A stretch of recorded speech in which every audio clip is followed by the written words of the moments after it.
So wanted to kind of create these tutorials, get a lot of questions from people about things. Now I pre-ordered and I went with the Imperial Edition, so I do have the option to play an Imperial, which you see down here. I also have the ability to play any race, any faction. If I had not pre-ordered when I selected this, these other options would be grayed out. So let's go ahead and get started. We're going to create this. I'm going to go ahead and create a Daggerfall character, primarily because I don't have anybody in the Daggerfall alliance. I'm going to give him a name, and for just the test purposes, I'm going to call him T Banks. Okay, so now one of the things that a lot of people make a mistake on is when it comes to class selection. Now, ESO is not your typical MMO. You can be pretty much anything you want, do whatever you want. It's designed that way. So, you know, you can be a sorcerer tank. Now, the thing to remember, though, is if you're one of those people who bases the character not so much on what they can do, but how they look. When you look at this veteran gear, keep in mind that if you have selected sorcerer, that this veteran gear is cloth.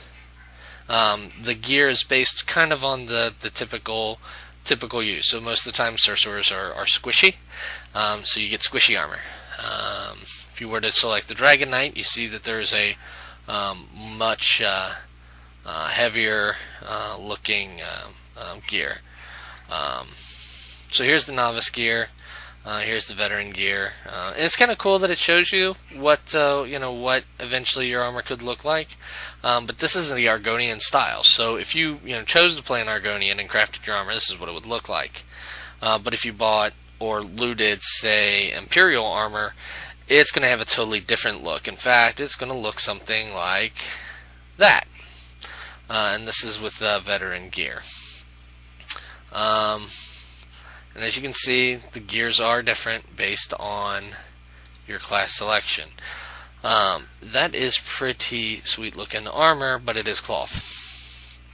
So let's go back and you know what? I think I'm going to go ahead and make this character a Breton. They're kind of pretty. We're going to make a sorcerer.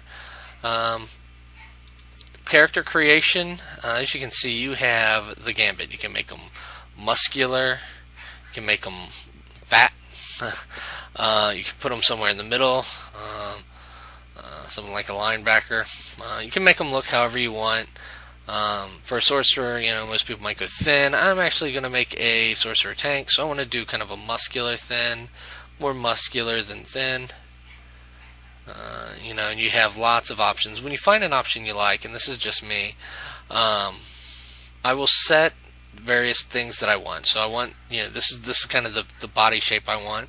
And a lot of times I'll do no gear just so I can get a better view of what the actual body looks like. You can use the mouse to scroll in and out. So we know we want to do a muscular thin build, so we're going to lock that. I know I want him short. He's going to be stocky. He's going to be a little scrapper, so I want to set that. And I'm going to switch back to the novice gear. Now here we see him in cloth.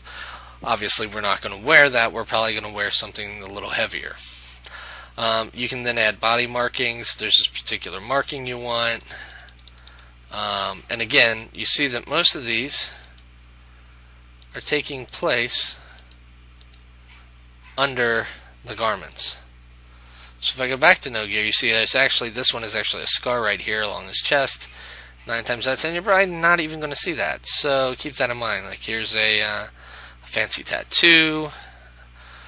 Here's whole body tattoos. Now you might see this because the arms and the legs might be exposed based on the armor you're wearing. Here's this.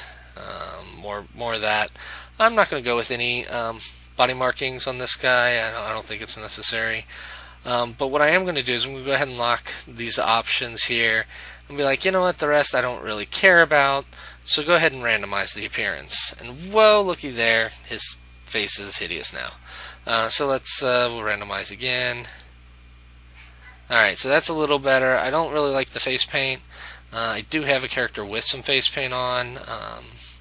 I'm a role player, so sometimes I do a little role play things. It's weird, I know, but hey, get over it. So this is an older tune. I want to make this guy younger, so I can adjust. Now that I've gotten closer, I can adjust what he sounds like, and there's a whole variety. I don't find this too terribly useful because you rarely ever hear your character, only when you're getting hurt. You can change kind of the base structure of their face a little bit, so kind of make him more there's kind of heroic. I don't want him quite so heroic. I'm going to put him down here more along the middle, close to the center, kind of a balance of all three. Hairstyle, I do want him to have some hair. No, I don't like that. I don't like that. Adornments, I think I like that. That's typically facial hair, as you can see. He's kind of got a goofy looking facial thing there. Head marking is the tattoo. I'm going to say I don't really want anything. I don't want this guy to be too obnoxious. So I'm going to lock a few more items here. Do I like the hair that color? Not really. Let's try and let's go with black. I like that black kind of look. That looks good. Just going to zoom out here. I think that looks pretty decent. So with that, we're going to say, okay, yeah, I think we're good to go. And go ahead and create the tune. And you can see there is a ton of options for things, right down to his eye color. In fact, let's take a look at his eyes. No, I don't really care for those, so I'm gonna blue these guys out a little bit. It's not quite enough. Well, that's a little too much. There's kind of a happy medium. It's not quite blue, but it's not bad. Okay, so now I've selected that, and as I was saying before, you have a ton of options. If we go back here to the body, I mean, there are just as many, actually slightly fewer body options, but you can affect even the size of his butt. That's what that is for those who kind of miss the politically correct version of butt size. There it is right there for you. Anyways, this character is fine as is. I'm not really going to play much. This is going to be kind of an alt treasure hunter, if you will, for some treasure maps that I got with my collector's edition for the Daggerfall Covenant. Now I have the option to skip the Wailing Prison. I have that option because I have already played through several times. In this case, I'm actually going to play it just so we can kind of get an idea of some of the entry gameplay here.